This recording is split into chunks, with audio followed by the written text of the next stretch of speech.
মত করেছেন করেছেন, আমি একটু নাম ধরে ফেলছি, বলো বেয়াদবি হয়ে যায় হুজুরের পা জড়িয়ে ধরবো, লজ্জা লাগবে আমার? এমনি কতবার ধরলাম, তো আজকে ধরবো থাকি,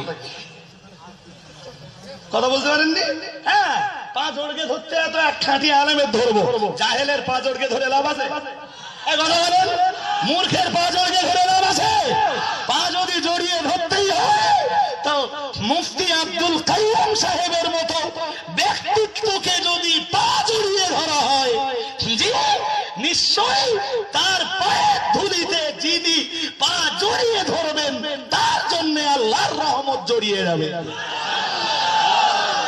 আমার কথা বলতে পারেননি? জি, মুফতি সাহেব এমনি দেশে যা ওয়াজ করেছেন করেছেন। ভাই এই তার মুফতি সাহেবের কোন অবস্থা আছে বলেন দিন? শুধু ঘটনা বলেছে, একটা আছে শুধু ঘটনা বলেছে আর কিচ্ছু না। যা ওয়াজ করেছেন, যখন যে অ্যাঙ্গেল থেকে ওয়াজ করেছেন, সমাজ সংস্কারকের ভূমিকা নিয়ে, সমাজ সংস্কার করবার ভূমিকা নিয়ে, তবে কথা ঠিক না বেঠিক? এমনি যা করেছেন করেছেন, ওয়াজ নসিহত করেছেন, ফতোয়া দিয়েছেন, মাসলা মাসাইল দিয়েছেন। ভাইরা আমার ভালো করে মাথায় রাখুন, হুজুর আল্লামা রুহুল আমিন রাহমাতুল্লাহ আলাইহি এই বাংলার মাটিতে সিলসিলা ভক্তদের জন্য ওয়াজ করেছিলেন, নসিহত করেছিলেন, মাসলা মাসাইল দিয়েছিলেন।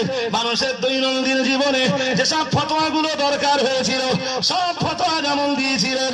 ও বাবাজিরা ভাইরা, প্রয়োজনের প্রেক্ষাপটে বাহাস মুবাসা করেছিলেন। কিন্তু অন্যদিকে দেখা গেছে পরবর্তী প্রজন্মের কথা ভাবতে যে হুজুর আল্লামা রুহুল আমিন রাহমাতুল্লাহ আলাইহি যেমন তিনি লেখনির ময়দানে নেমে কলম ধরেছিলেন, ও বাবাজিরা ভাইরা, মুফতি আব্দুল কাইয়ুম সাহেব হুজুর তারই একান্ত অনুসারী এবং অনুগামী, তারই একজন ভক্ত সেজে, আল্লামা রুহুল আমিন রাহমাতুল্লাহ আলাইহি একজন অনুরক্ত সেজে তিনিও একদিকে ওয়াজ করেছেন, নসিহত করেছেন। ও বাবাজিরা ভাইরা, কখনো কখনো প্রয়োজনের প্রেক্ষাপটে সভা সমাবেশ করেছেন, মিটিং মিছিল সেমিনার সেম্পোজিয়াম যেমন করেছেন, বাহাস মুবাসা যেমন করেছেন। ঠিক পরবর্তী প্রজন্মের ভাবনা ভাবতে যে মুফতি সাহেব লেখনির ময়দানে নেমে কলমটাও হাতে তুলে নিয়েছে।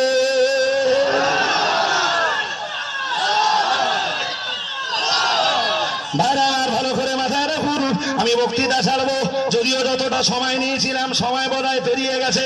ও বাবাজিরা ভাইরা, এগুলো যেমন একটা স্থায়ী খেদমত, আমি সর্বোপরি মুফতি সাহেবের জীবনের সবচেয়ে বড় স্থায়ী খেদমতের কথা যেটা বলবো সেটা হলো, ও বাবাজিরা ভাইরা, প্যারা রাসূল সাল্লাল্লাহু আলাইহি ওয়াসাল্লাম আল্লাহ পাকের হাবিব ভূমিষ্ঠ হওয়ার আগে যত নবী আর যত রাসূল দুনিয়ায় এসেছেন, মহান আল্লাহ পাক রব্বুল আলামিন সমস্ত নবী আর সমস্ত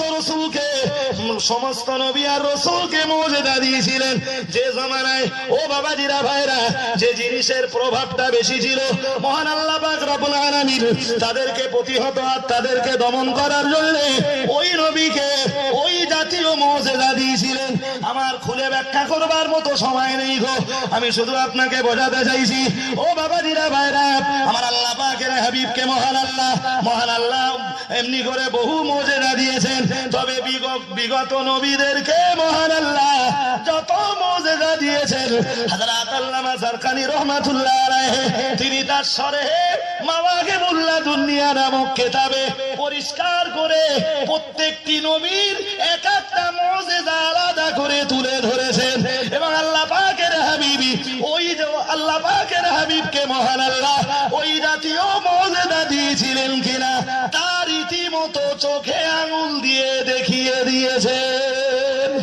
ও বাবাজিরা ভাইরা, আমার বক্তব্য আপনাদের কাছে শুধু এটাই, তবে নবী মুহাম্মদুর রাসূলুল্লাহ সাল্লাল্লাহু আলাইহি ওয়াসাল্লামকে মহান আল্লাহ পাক রব্বুল আলামিন যত মুজিজা দিয়েছিলেন, রাসূলের জীবনের স্থায়ী মুজিজা হলো কোরআন শরীফ।